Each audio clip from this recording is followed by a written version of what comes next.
कि हम सब साधक विद्यार्थी हैं और भगवान कृपा से, भगवान की कृपा से हमें ये सौभाग्य मिला है कि एक कोर्स हम कर रहे हैं। दूसरों के लिए और ज्यादा सौभाग्य की बात है, दूसरा साल है, किसी किसी का तीसरा साल भी है। मुकेश जी आपका कौन सा है? चौथा? पांचवा। कितने सीनियर साधक है मुकेश जी? नहीं, ये वाली फिजिकल तो 2 ही हुए, बाकी ऑनलाइन थे ना। जैसे चौथा मुझे भी है, साधक के रूप में कल बैठे थे स्टूडेंट के रूप में, तो चौथा साल है, तो ऑनलाइन चलती है ना। फिजिकल तो कोटा में 3 साल से चालू हुई है, पहली वहां चालू हुई थी राधा कृष्ण मंदिर में 2024 में, 25 में यहाँ चालू हुई। अब 4 क्लास चल रही है। गीता भवन में तो 1, राधा कृष्ण मंदिर में 2 और सनातन मंदिर में 1, जब ये 5 हो गई। एक वहां पर गीता भवन में 2 करती है, जो कि साधक 100 हो गए थे तो आधे आधे करती है। और आचार्य भी पहले 3-4 साल पहले, मतलब 2024 से पहले तो कोई भी आचार्य नहीं था कोटा से, अब 8-10 आचार्य हो गए। शिवांगी, समीर टंडन जो भी रामचंद्र देखते वो भी आचार्य हो गए। बाकी भावना जी दोनों, मिस्टर नितेश और गीता आंटी और काबरा जी, रमेश काबरा जी, और भी बोल सकते हैं। हाँ, बिरला जी, काबरा जी जगत निकला, बिरला जी, और भी, और कोई नहीं है शायद ऑनलाइन में, यही है। तो इतने साधक में हैं। कर्मयोग, भक्ति योग और ज्ञान योग के 6 अध्याय हैं, कुल 18 अध्याय में। तो कर्मयोग के प्रकरण के अंदर पहला अध्याय क्या था? अर्जुन विषाद योग। तो अर्जुन विषाद योग, विषाद क्यों चालू हुआ? चालू क्यों हुआ? विषाद तो धर्मराज को भी था और अर्जुन को भी हुआ। दोनों के क्या था? मोह था। पर अर्जुन के मोह से तो गीता प्रकट हुई और धर्मराज के मोह से महाभारत हुआ। अंतर क्यों? क्योंकि उसका मोह जो है परिवार के लिए, और अर्जुन का जो मोह था वो कल्याण के लिए हुआ। उसने उस मोह के साथ कल्याण था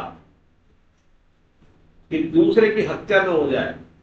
धर्मराज के तो यह था कि अपने भाई बंधुओं की भी हत्या हो जाए पर दुर्योधन को राज्य मिल जाए। इसी अंतर के कारण एक में महाभारत हुआ और एक से गीता जी प्रकट हुई। तो कई बार नेगेटिव चीज भी हमें फायदा पहुंचा देती है अगर हमारा उद्देश्य सही है। इसलिए स्वामी जी भी कहते हैं, गीता जी कहती है कि उद्देश्य अगर सही है तो हम मंजिल तक पहुंच सकते हैं। और ये दूसरे अध्याय के अंदर उद्देश्य पे बात आई। एक निश्चयात्मक बुद्धि क्या है?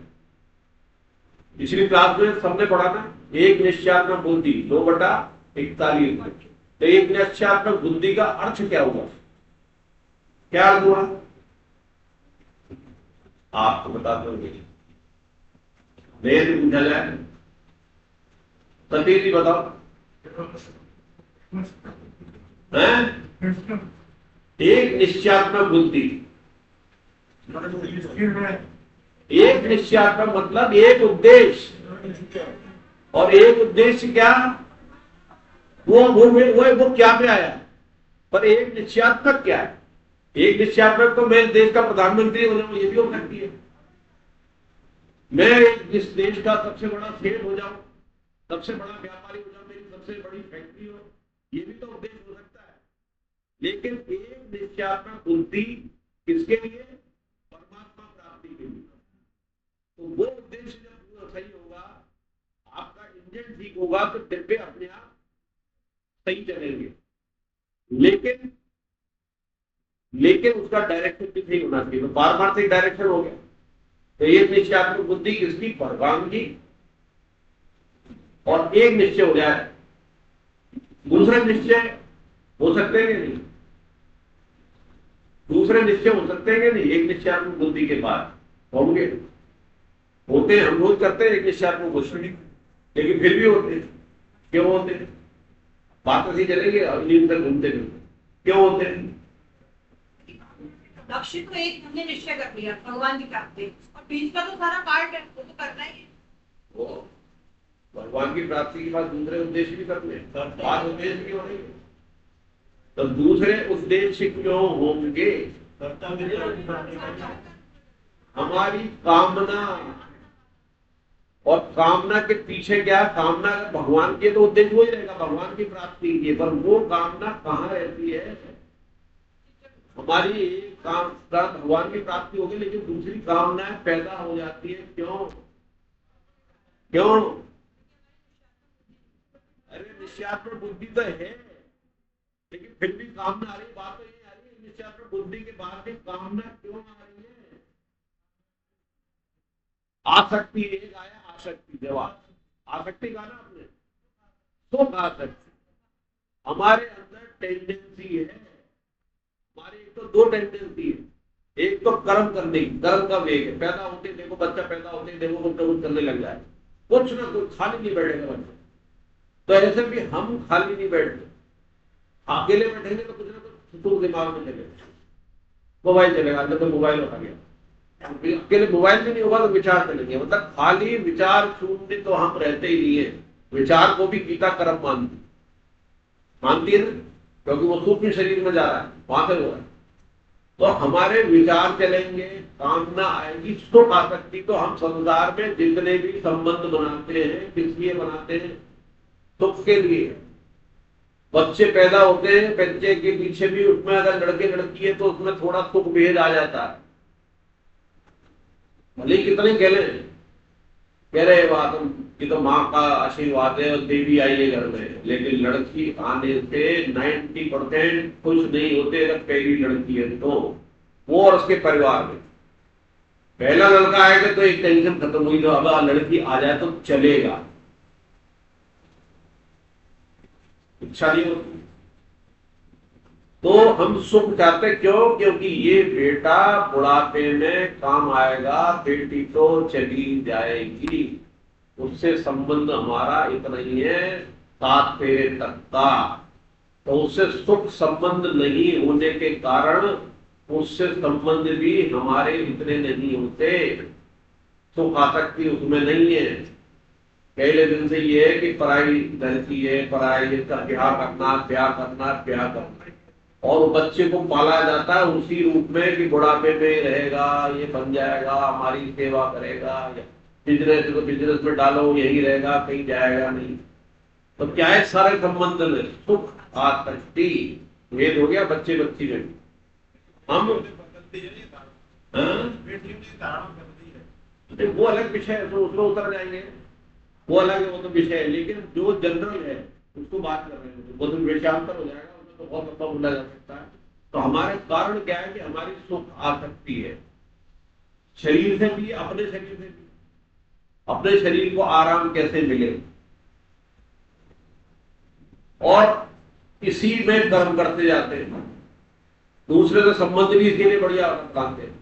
तो अपना एक प्रकरण पूरा हो गया, उसमें कर्मयोग आ चुका है, और ये बात आ चुकी है जो मैं अगला प्रश्न पूछने जा रहा हूं कि कर्म करने से कर्मयोग हो जाएगा।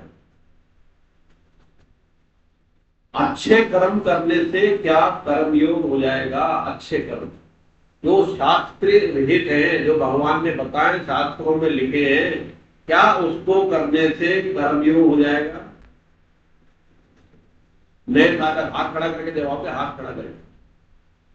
कर्मयोग हो जाएगा, अच्छा काम कर रहे हैं, शास्त्र के हिसाब से कर रहे हैं, भगवान के हिसाब से कर रहे हैं, तो क्या कर्मयोग हो जाएगा? निष्काम क्या है?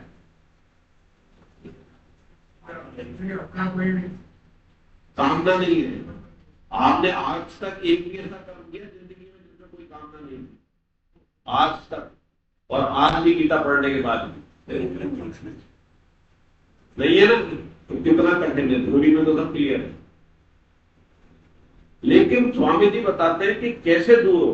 वेद भी यही बताते हैं, वेद भी पहले सकाम कराते हैं, जानते हो ये मानेगा नहीं, सकाम कराएंगे, खूब कराएंगे, खूब कराएंगे, खूब कराएंगे, लेकिन जब यहां तक बढ़ जाएगा वो, जैसे आपको रसगुल्ला खाना है बहुत पसंद है, उसको रसगुल्ला रोज खिलाओ, दबा के खिलाओ।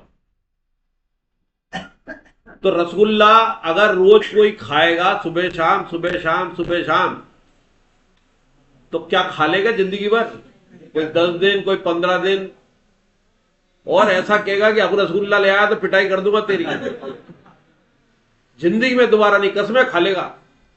नहीं, बोले तेरे तो 1 महीने की कसम खिलाई है, 1 महीना पूरा कर। नहीं, सब कसम तोड़ दूंगा, और ये कसम खा लूंगा कि जिंदगी में अब रसगुल्ला नहीं खाऊंगा।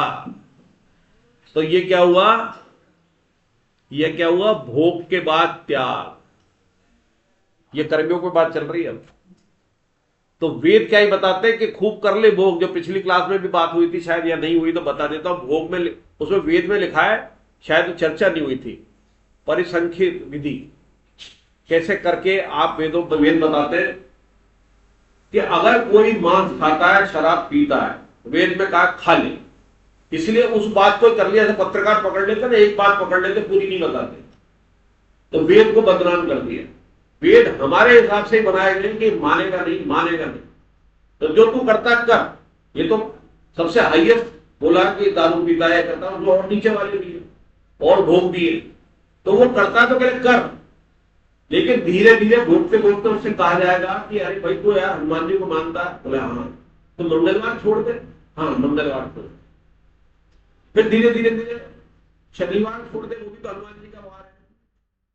फिर धीरे धीरे करते अरे यार हनुमान जी अवतार शंकर जी के, तो सोमवार भी छोड़ दे। फिर हनुमान जी तो जय जय जय हनुमान गोसाई कृपा करो गुरुदेव की नहीं, तो दशवार भी छोड़ दे, गुरु भी हमने। ऐसे करते करते करते उधर वो क्या हुआ?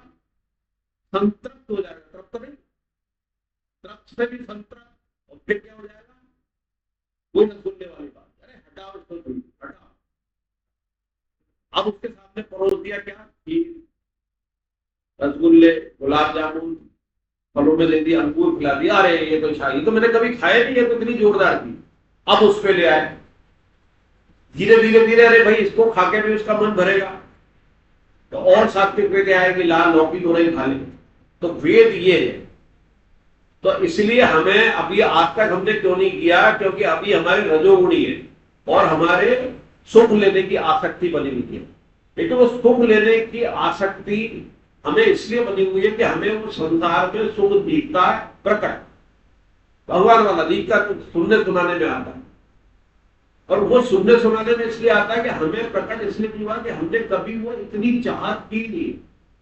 कभी कभी सभी के भजन पूजा में एक बार जिंदगी में ऐसा क्षण आया होगा कि बिना कारण, चाहे रामचरितमानस पढ़ रहे हो, गीता पढ़ रहे हो, रोना आया होगा बिना कारण। वो रोना जो था वो संसार की हंसी से ज्यादा अच्छा था नहीं था?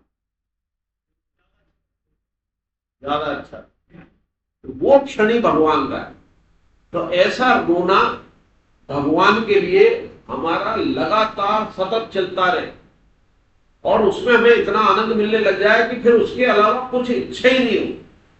ये क्या हो भाई? ये अन्य इच्छा नहीं, यानी अनन्यता। अन्य नहीं, अन्य कोई इच्छा नहीं मेरे को। अब सुख की बात हो रही है। वो सुख चाहिए मुझे, पर वही सुख चाहिए, वही सुख जिसको स्वामी जी कहते हैं उत्कट अभिलाषा। कुछ मत करो आप, एक ये अभिलाषा हो जाए, उत्कट अभिलाषा, कि मुझे तो परमात्मा ही चाहिए, परमात्मा ही चाहिए और कुछ नहीं चाहिए, अन्य कुछ नहीं। लेकिन हमारा जो अभिलाषा का अगर रेशो बनाए, 100 का गोला बनाए अभिलाषा का, इच्छा का, तो भगवान का अभी की स्थिति में मुश्किल से 1-2% है। 98-99% तो अभी वही बच्चे, पत्नी, पदार्थ, क्रियाएं, नाम, इसी में लगा हुआ है। वो जिस दिन 100% हो जाएगा, भगवान मिल जाएगा। संसार से विमुक्ता का मतलब ये नहीं है कि संसार को छोड़ दो। स्वामी जी की लाइन में संसार को का विमुक्ता का अर्थ बहुत गहरा अर्थ है। विमुक्ता का अर्थ ये लगाते हैं संसार को छोड़ दो भगवान मिल जाएगा, नहीं। छोड़ने के बाद भी मन में रहेगा, याद आएगी। संन्यास लेने के बाद भी परिवार की याद आ सकती है, जंगल में जाने पे भी आ सकती है, अपना आश्रम बनाने पे भी परिवार से जुड़े रहते हैं मौज पे। तो वो नहीं छूटा। संसार में रहते, परिवार में रहते, संसार से विमुक्ता 100% हो जाए। कितना बढ़िया उपाय है, हो सकता है क्या? संसार में रहते, परिवार में रहते, उससे विमुक्त हो जाए। ये विमुक्ता बात हो रही है अंदर की। आप रिश्ते बाहर ऐसे दिखाओ गीता पढ़ने के बाद कि उनको आश्चर्य होने लग जाए कि ये क्या हुआ। जब से गीता पढ़ रहे हैं तो और परिवार में ध्यान दे रहे, प्रेम बढ़ गया, हमारी चीजों की पूर्ति ज्यादा करने पहले तो नफरत दिखाते थे कि मेरे पास टाइम नहीं है, मेरे पास पैसा नहीं है, फिजूल करती है।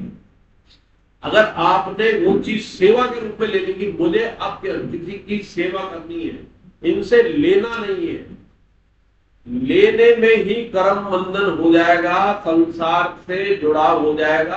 आपने लेना छोड़ा और देना सेवा के भाव से हुआ, यही स्वामी जी की निगाह में भी मुक्त है।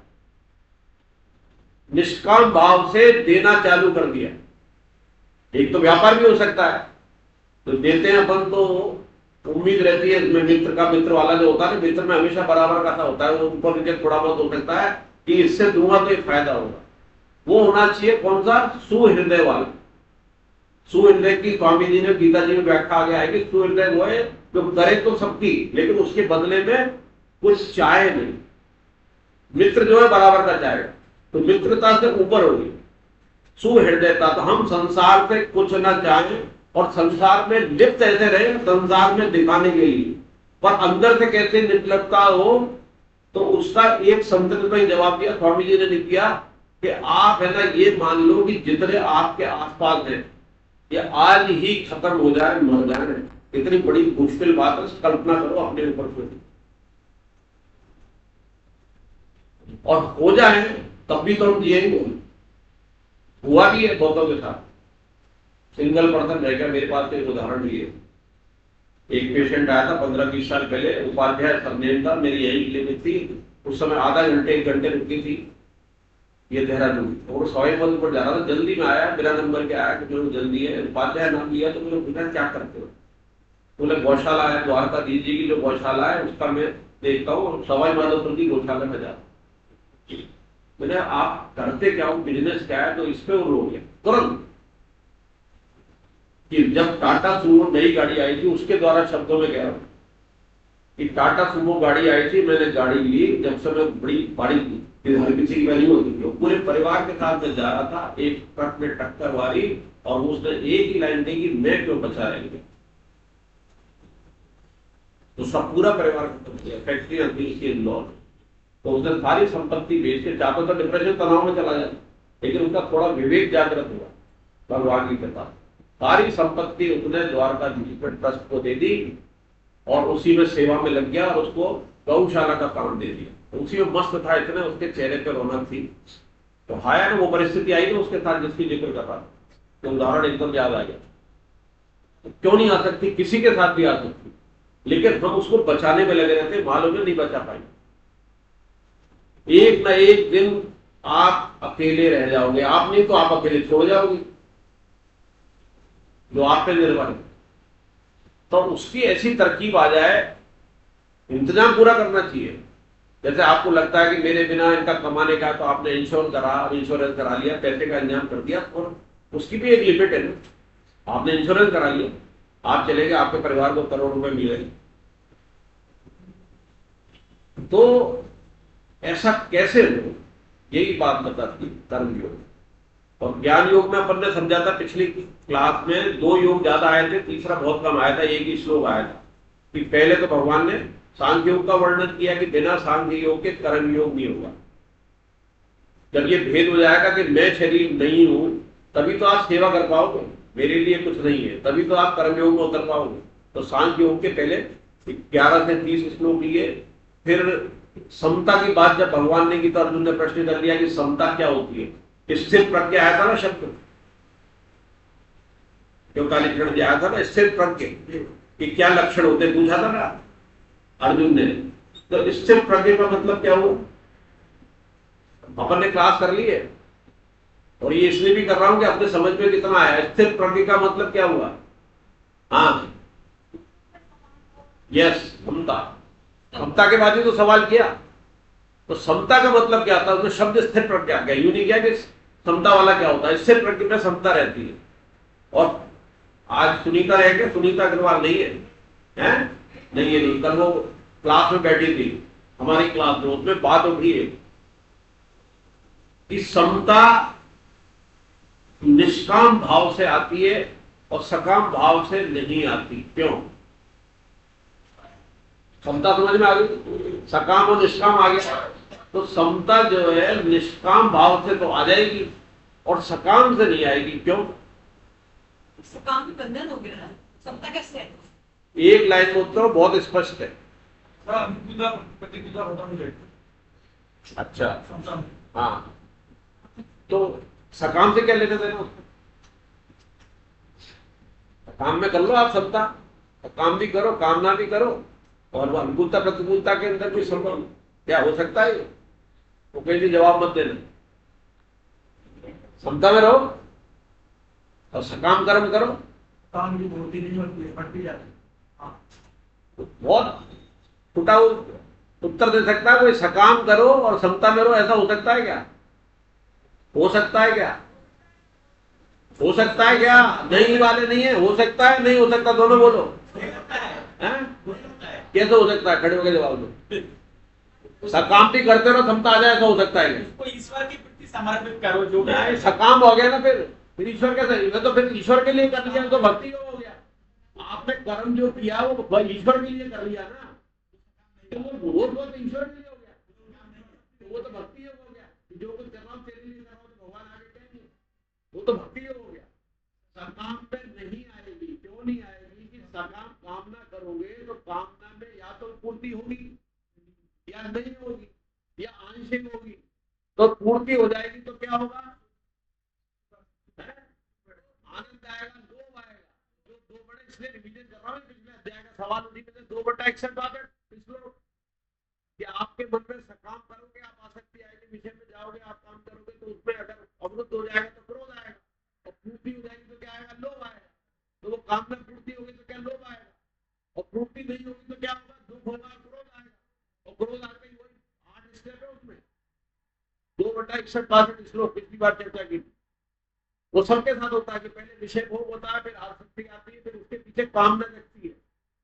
कामना में अवरोध आता है तो अवरोध आता है, तो फिर क्या? क्रोध आता है, क्रोध आता है तो मूर्त आ जाती है, बुद्धि बिल्कुल अज्ञान में चली जाती है, और लोभ में भी अज्ञान में चली जाती है। लोभ आएगा तो बार बार करोगे तो आपके लोभ बढ़ गया, तो वापस विमूर्ता में चले जाएगा। तो सकाम में या तो होगा या नहीं होगा, तो हुआ तो फिर आप खुश होगे, अनुकूल हो जाओगे, लोभ बढ़ेगा, और प्रतिकूल हुए तो क्रोध आ जाएगा, फिर विमूढ़ हो जाओगे, तो सत्ता का नहीं। प्रतिकूल अनुकूल परिस्थिति हो जाएगी, सिद्धि असिद्धि होगी। सिद्धि मतलब मिल गया है, नहीं मिला तो सकाम कर्म नहीं होना, तो आपके सिद्धि असिद्धि होगी नहीं। मिल रहा है, नहीं मिल रहा, मुझे क्या मतलब है? आपने कर्म तो किया, फिर वो 2/47-48 आ जाएगा कि आप कर्म किए जा, फल की इच्छा मत कर। अब फल की इच्छा करेगा तो पूर्ति होगी या नहीं होगी? और जब फल की इच्छा नहीं है, जो फल मिल रहा है वो बेस्ट मिल रहा है, तो आपका शब्द आ जाएगी। तो ये इसीलिए बड़े लाइन से भगवान ने श्लोक बोले। एक निश्चयात्मक बुद्धि पहले बोला, फिर समता बोली, और समता के बाद फिर वो 61-62 वाला बोला। अर्जुन के प्रश्न में बोला कि समता कैसे आएगी, कैसे बैठता, कैसे बोलता, कैसे चलता है, उस पे आधार पर भगवान ने तो उसको इसलिए कि अपन ने पढ़ तो लिया, पर उसको सरल रूप में समझ लिया। पढ़ने से कोई मतलब नहीं, इम्तिहान में पास हो जाएंगे, लेकिन सरल में यह है कि सकाम यानी कि कामना कितनी तगड़ी चीज है, और आपने छोड़ दी और भगवान के करके भेद कर्म करने, शास्त्र वाले भगवान वाले अच्छे कर्म करने, तो फल तो मिलेगा, क्योंकि कोई भी कर्म का फल मिलेगा, लेकिन कामना नहीं है तो वो फल का जो कर्म बंधन होता है वो छूट जाएगा। इस पे लाना चाहता था, कर्म बंधन के कारण ही हम सब पैदा हुए, कर्म बंधन छूट जाएगा। आप कर्म भी करते रहोगे जो आपका स्वभाव है, रजोगुणी है, और फल भी आपको मिलता रहेगा, लेकिन आप उससे बंधोगे नहीं। न फल की इच्छा के कारण फल से बंधोगे, न कर्म के अंदर आसक्ति होने से न कर्म बंधन होगा, न सुख उससे लेने की इच्छा है तो बंधन नहीं होगा। तो ये छूटने का उपाय है। और आज ही शायद सत्संग में कहा है कि अगर आपको दुकान उठानी है, कितना एक बढ़िया एग्जाम्पल है, याद आ गया मुकेश जी? अगर आपको अपनी दुकान, बहुत बड़े व्यापारी हो, आपने कहा ये शहर छोड़ना है मुझे, तो आप दुकान उठानी है, तो क्या जोड़ा है स्वामी जी ने कि आप क्या करो कि जिसको देना है वो तो देते जाओ, और लेना है तो आ जाए ठीक है, पर लेने की अपेक्षा मत करना। आ जाए तो ठीक है कि मुझसे उससे लेना, लेने का हिसाब मत रखना, देना देते जाना। इससे जोड़ दिया, आप कर्म बंधन से मुक्ति हो जाओगे। तो आपको जो मनुष्य जीवन मिला है तो इसलिए मिला है कि आप सब दुकान चला रहे थे पहले भी, उसमें लेना देना था, तो जिनसे लेना है उस पर ध्यान मत देना, वो आ तो जाएगा लेने का, आपको सुख भी आएगा, वो अच्छा व्यवहार भी करेगा, तो उस पर ध्यान मत देना। और जिसको देना है उसको देते जाना। देते जाना का मतलब सेवा सेवा सेवा सेवा सेवा। तो गाली दी उसने, तो उससे भी था भाई, हिसाब किताब था, उसने दे ली बराबर होगी। तो आप कर्म बंधन से मुक्ति हो जाओगे, आपका जीवन मरण नहीं होगा। ये छोटे छोटे सूत्र हैं जो पूरे गीता जी में आते हैं, लेकिन हम उसको पकड़ नहीं पाते। हरे कृष्णा। और कोई सवाल इसमें? तो आज का जो अध्याय का नाम है वो पूरे जो अपन 6 अध्याय का कहा है ना कि 6 कर्मयोग पे, तो आज तीसरे अध्याय का नाम कर्मयोग हुआ है, पहले दूसरे का नहीं हुआ। क्योंकि कर्मयोग पहले ही देते तो हमारे समझ में नहीं आता। पहले भगवान ने समझाया शरीर शरीरी, इसके मारा नहीं जाता, काटा नहीं जाता, पहले सांख्य योग से समझाया, फिर इससे सेवा कर, तू कैसे कर्म कर, ये समझाया। अब कर्मयोग ले रहे। तो कर्मयोग में क्या है? अब इसमें जो सवाल पहला आएगा, जो अपने कर्मयोग की काफी चर्चा की, जो अर्जुन जो सवाल करेंगे, तो ये सवाल क्यों आ रहा है? पहला दूसरा श्लोक पढ़े। पहला दूसरा कौन पढ़ रहा है? नए साधक पढ़ो ना। अच्छा, आप जिन्होंने श्लोक अभी तक नहीं पढ़ा वो हाथ खड़ा करे। अभी तक श्लोक नहीं पढ़ा है, अभी तक नहीं पढ़ा जिन्होंने श्लोक, हाँ तो आप उनको दें। जिन्होंने अभी तक श्लोक नहीं पढ़ा है, हाँ तो अभी आज वो ही पढ़ेंगे, और वो 2 ही 3 है, पर उसके बाद आप पढ़ लें।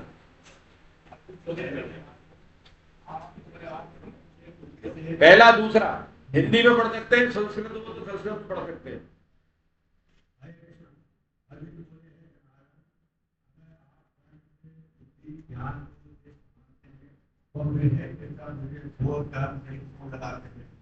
आप अपने मिले हुए उनके हुए से बच्चों से मेरी कुर्सी को खरीदी कर रहे हैं, फिर आप इससे करके उस एक बात कहिए जिससे मैं कल्याण को प्राप्त हो जाऊं। अब अर्जुन का प्रश्न पहले ही आ गया, पहले अध्याय प्रश्न डाल दिया, हे जनार्दन, अगर आप कर्म से बुद्धि यानी कि ज्ञान को श्रेष्ठ मानते हैं तो फिर हे केशव, मुझे घोर कर्म में क्यों लगाते हैं? आप अपने मिले हुए से वचनों से मेरी बुद्धि को मोहित कर रहे हैं। अतः आप निश्चय करके उस एक बात को कहिए जिससे मैं कल्याण को प्राप्त हो जाऊं। इस 2 लाइनों में, 2 श्लोकों में बहुत गहराई है। एक तो ये कि भगवान ने कब कहा कि ज्ञान बुद्धि योग श्रेष्ठ है, कब कहा? और अर्जुन कह रहे हैं कि हे जनार्दन, अगर आप कर्म से बुद्धि को यानी कि ज्ञान को श्रेष्ठ बनाते हैं। अर्जुन का जो भाव है ये है कि कर्म योग से आप ज्ञान योग को श्रेष्ठ बता रहे हैं। यही समझ में आ रहा है ना सबको? आ रहा है कि नहीं आ रहा है? और भगवान ने ऐसा कभी कहा नहीं। तो इसके पीछे स्वामी जी कहते हैं कि हम अपने मताग्रह से के गुलाम के मताग्रह, जो हमारे मन में होता है हम वैसे ही चाहते हैं। अच्छा वक्ता हो, कोई भागवत भी कर रहा हो, कोई हमारे गुरुदेव भी हो, तो हमें उनकी वो बात अच्छी लगेगी जो हम चाहते हैं, अनुरूप हो, हम जो मन में सोच रहे हैं वो हो। और जो अनुरूप ना हो तो वो वक्ता अच्छा नहीं लगता है, यार कथा मतलब बेकार कर रहे हैं, जबकि बहुत अच्छे कथाकार है, बढ़िया बात नहीं, लेकिन अपने जो मन में मताग्रह बैठा हुआ बहुत सालों से जन्म होते, जो बैठा हुआ है जबरदस्ती का। मताग्रह मतलब मत का मतलब जो मैं चाहता हूं, जो मेरे मन में बैठा हुआ है, जो मैंने इतने सालों से कर रहा हूं, वो बैठा रहे। तो अर्जुन के क्या मताग्रह था कि मुझे तो युद्ध नहीं करना। अब युद्ध नहीं करना है तो वो भगवान के शब्दों में से, वाणी में से ही वो शब्द उड़ रहा है। तो भगवान ने 2/49 में क्या कहा? 2/49 में कहा कि बुद्धि योग यानी कि समता कहा उन्होंने, बुद्धि योग की अपेक्षा सकाम कर्म दूसरे अत्यंत निकृष्ट है। अब अर्जुन ने इसको क्या समझ लिया? सकाम कर्म को तो कर्मयोग समझ लिया, और जो बुद्धि योग क्षमता कही थी उसको क्या समझ लिया? ज्ञान योग समझ लिया। बुद्धि का मतलब ज्ञान से समझ लिया। वो समता की बात कर रहे हैं भगवान, और समता कर्म योग का पार्ट है। और दूसरे अर्जुन ने समझ लिया कि आप तो कह रहे हो यार वो बुद्धि का है, और सकाम कर्म जो है वो निकृष्ट है। वहां सकाम पे ध्यान नहीं गया, कर्मों पे चला गया, ये कर्म योग की बात कर निकृष्ट है। तो आप ये कह रहे हो कि अगर आप कर्म से बुद्धि को श्रेष्ठ मानते हैं, जो जैसा 49 में कहा, तो फिर हे केशव मुझे घोर कर्म में क्यों लगा? और घोर कर्म जो उसका क्षत्रिय धर्म का कर्म है वर्ण के अनुसार, स्वामी जी कहते हैं कि जो आपका भगवान ने कर्म दिया है वर्ण के हिसाब से दिया। वर्ण के पीछे बड़ी साइंटिफिक है। हमारा जन्म जो है ये हमारे हाथ में नहीं था, हमारे पूर्व जन्म के कर्मों से हमें भगवान ने वो घर और वो पेट दिया। जिससे हम उसमें सूटेबल रहे, उसमें सूटेबल रह के हम बेस्ट प्राप्त कर सकते हैं। कौन थे वो जो मोची का काम करते थे? वेदास। किताब वर्ण के हिसाब से क्या हो गया? मोची सबसे बेकार। क्या उन्हें भगवान नहीं मिले और पंडितों को नहीं मिले, अच्छे अच्छे ब्राह्मणों को नहीं मिले, तो उसी कर्म में उन्होंने भगवान की सेवा देखी, उसी कर्म करते करते भगवान को याद करते थे, कोसते नहीं थे मुझे क्या डाल दिया। सद्गन कसाई को भी मिले मांस काटते काटते। तो वर्ण की व्यवस्था भगवान की उस आधार पे जिसमें आपके पूर्व जन्म के कर्म थे और वो कर्म आपके अंदर है उस तरह के, तो वैसे ही आप स्वभाव में रहेगा आपको, तो उस स्वभाव के हिसाब से जन्म दे देते। तो उस वर्ण के आधार पे कर्म डिसाइड नहीं होता। और यह अर्जुन कह रहे हैं कि मुझे घोर कर्म में डालते, और क्या है वो? क्षत्रिय। क्षत्रिय का स्वाभाविक कर्म क्या है? युद्ध। और उसको स्वाभाविक कर्म को क्या कह रहे हैं? वो घोर कर्म कह रहे हैं। घोर करना दिख रहा सबसे बेकार कर्म, तो क्योंकि मताग्रह, तो वो कर्म भी उनको अच्छा नहीं लग रहा, और जो बुद्धि योग का था वो भी उल्टा बोल गए।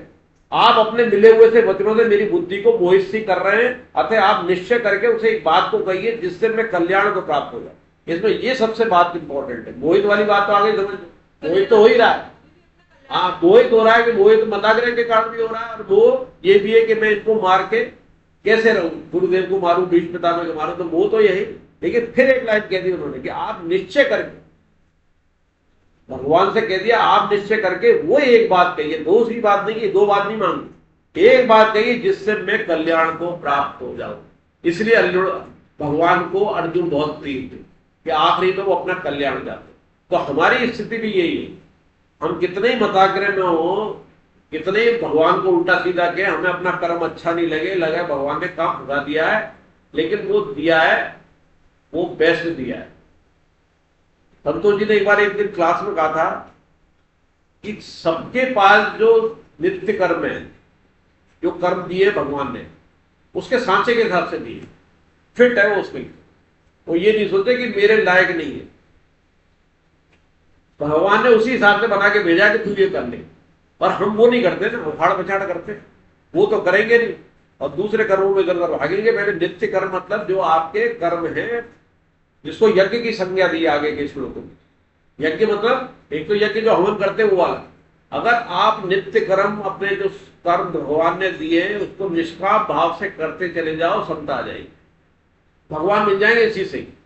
निष्काम भाव और अपने नित्य कर्म करना और निष्कर्म करना। निष्कर्म मतलब निष्काम हो गया, उससे चाहना नहीं। अपने घर के कर्म में भी हम चाहत रखते हैं ना, अगर कोई ईमानदारी से बिना चाहत के करते जाएंगे तो ही भगवान मिल जाएंगे। चाहत इतनी हटा दे कि ये मेरे लिए करेगी, ये करेगा, वो नहीं करेगा, वो अपने आप करते जाएंगे। वो प्रकृति वश अपने आप करते जाएंगे, अपने आप। प्रकृति हमसे ही कर्म करा रही है, उनसे भी करा लेंगे। कर्म कहां होते हैं? प्रकृति में। हम तो नहीं करते। आत्मा के लिए कहा था ना, जब न कटती है, मारती है, करती है, तो 8 बताए थे और 4 बताए थे।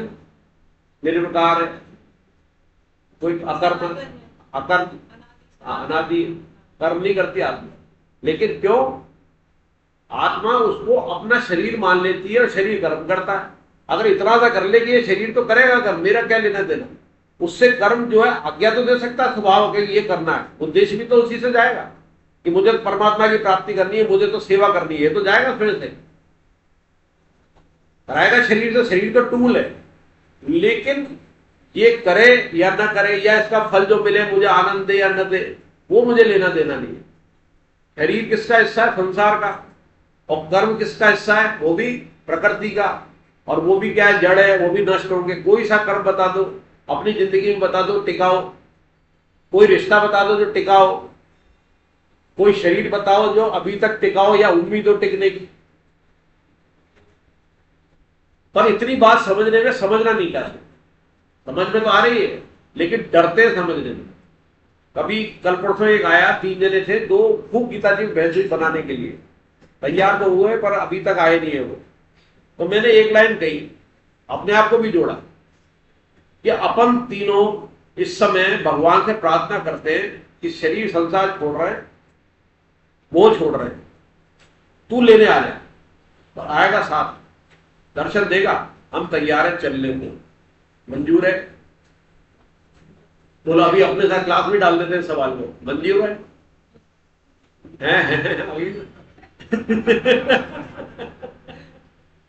और वो हवाई जहाज वालों ने सोचा था, मर गए ना एक साथ। और वो अगर पहले उनको गीता जी पढ़ लेते और गीता हवाई जहाज उड़ने से पहले ये कर लेते कि हाँ भैया ये हो जाए मर जाए, ये तब मर जाए, तू मिल जाना तो मिल जाते। ये कह के हवाई जहाज उड़ने पे या जब भी हवाई जहाज में बैठे ये मान के बैठ जाए कि भगवान ये निबट जाए, मुझे कोई चिंता नहीं है, पर तू मिल जाना। हाँ, तो और किससे डर रहे हैं?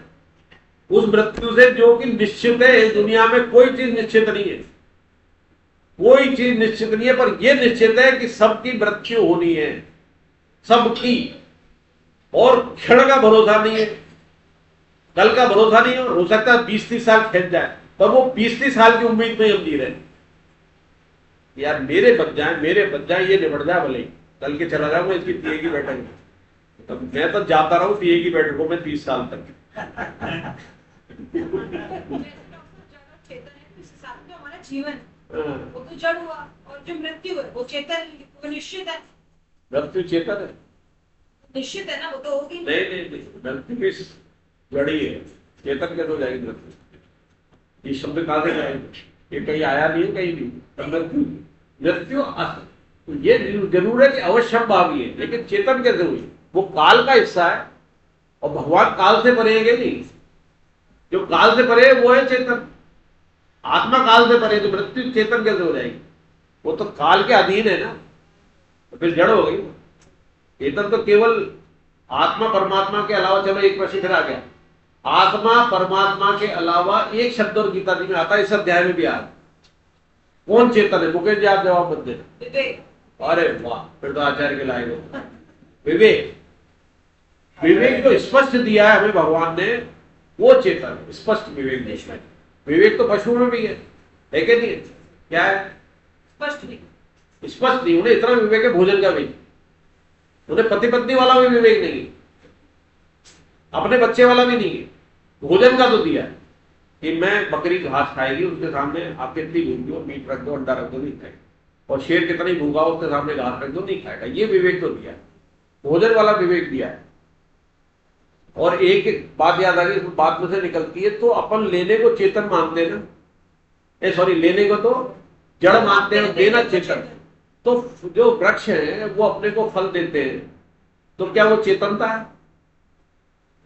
वो लेकर पहले तो वो फल वृक्ष जो है, अरे वृक्ष जो फल दे रहे हैं, बात उसमें बच जाओ तो वो बीच पे जा रही है लेने के लिए। वृक्ष जो फल हमें दे रहे हैं, तो क्या वो चेतनता गुण? हम जो दे रहे हैं तो वो तो क्या है? चेतनता है। तो वृक्ष जो फल दे रहे हैं, क्या वो चेतनता है? क्यों नहीं है चेतनता? बात सही है, पर क्यों? अपनी मर्जी से नहीं दे सकते। हम लेना चाहेंगे ले लेंगे, नहीं लेंगे तो सड़ जाएगा, टूट के गिर जाए। हम जो अपनी मर्जी से दे रहे हैं बिना निष्काम भाव के, उनके कोई कामना ही नहीं, वो तो जानते ही नहीं ये बात। उनके तो फल आ रहा है, लेकिन हम बड़े खुश होते हैं। और कई बने हुए भी सूत्र बने, दोहे बने हुए कि वो वृक्ष लेता है, देता नहीं है, लेकिन वो अपनी मर्जी से नहीं देता, वो चेतनता नहीं। नदी भी अपनी मर्जी से जल नहीं देती, आप ले लोगे तो ठीक है। तो विवेक जो है वो चेतन में आ गया। यहां तक आ गया बात तो समझ में। तो भगवान क्या कह रहे हैं, अर्जुन क्या कह रहे हैं? मुझे आपके कल्याण चाहिए। कल्याण का मतलब भगवान की शरण में आने की शुरुआत तो कर दी है, पूर्णतः नहीं आए। पूर्णतः आ जाती तो यही गीता जी खत्म हो जाती। अभी बीच में और प्रश्न आएंगे ना, तो पता पड़ जाएगा पूर्णतः शरणागति नहीं हुई है। तीसरा, चौथा, पांचवा कौन पढ़े?